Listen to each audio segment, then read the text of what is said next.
السلام علیکم ورحمۃ اللہ وبرکاتہ۔ تمام ناظرین سے میری درخواست ہے کہ آپ جامعۃ الزہرا للبنات کی طالبہ جو ایک تقریر کرنے جا رہی ہیں، آپ اس تقریر کو بغور سماعت فرمائیں۔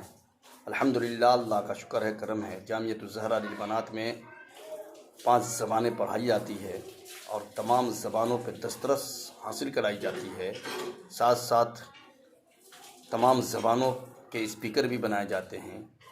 اس بچی کی اردو تقریر سماعت فرمائیں اور ساتھ ساتھ سبسکرائب بھی کریں، بیل آئیکن کو بھی دبائیں اور ساتھ ساتھ لائک بھی کریں۔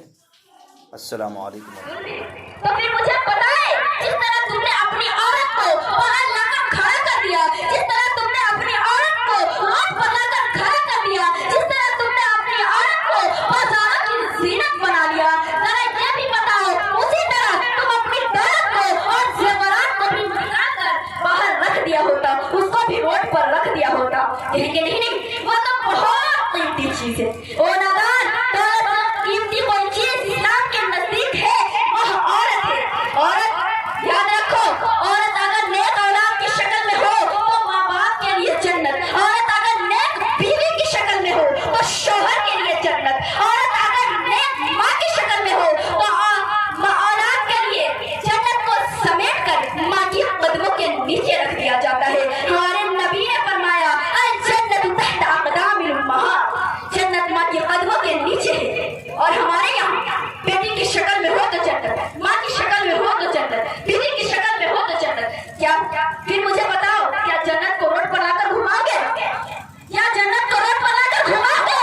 اللہ نے بھی جنت کو بھی پردہ نہیں رکھا، بلکہ بہت اوپر ساتوں آسمان کے اوپر پردے میں رکھا۔ مثال سے سمجھانے کے لیے میں کہوں گی، دنیا کی تمام مسجدیں جنت کا ایک ٹکڑا ہے، اور جو عام مسجدیں ہیں وہ بغیر غلاف کی ہوتی ہے، اور جو خاص مسجدیں ہیں اس پر غلاف لگی ہوتی ہے۔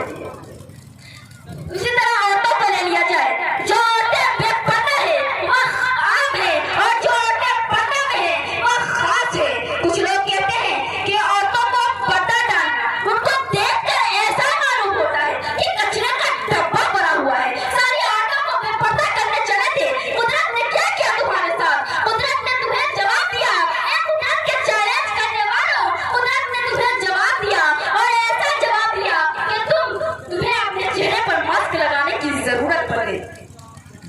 تم نے مرد اور عورت کا لحاظ نہیں کیا، اللہ تعالیٰ نے تمہیں ایک دوسرے سے دور کر دیا، اور اتنا دور کر دیا کہ تم ایک دوسرے کو چھو نہیں سکتے تھے۔ وہ زمانہ بھول گئے، کرونا جیسی وبا اور بیماری کیوں آئی تھی؟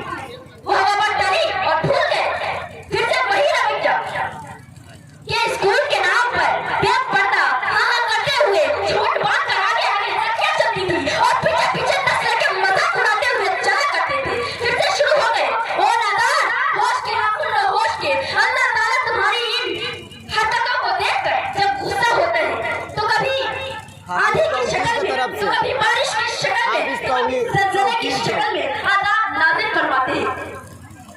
اور میں اپنی بہنوں سے کہنا چاہوں گی، اگر عذاب الہی سے بچنا چاہتی ہے اور اپنے آپ کو خود عزت کے قابل سمجھتی ہے تو پردہ میں ہے، اور پردہ کو لازم پکڑے، اور اسکول کے نام پر، ٹیوشن کے نام پر، کوچنگ کے نام پر، اسکول کے نام پر بے پردگی نہ پھیلائے، برائے مہربانی بے پردگی نہ پھیلائے۔ انہی چند باتوں پر اپنی گفتگو ختم کر کے رخصت چاہوں گی۔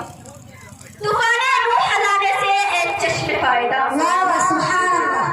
طوفان نوح لانے سے ایک چشم فائدہ، تو بول ہی بہت ہے اگر کچھ اثر کرے۔ وما علینا الا البلاغ۔ السلام علیکم ورحمۃ اللہ۔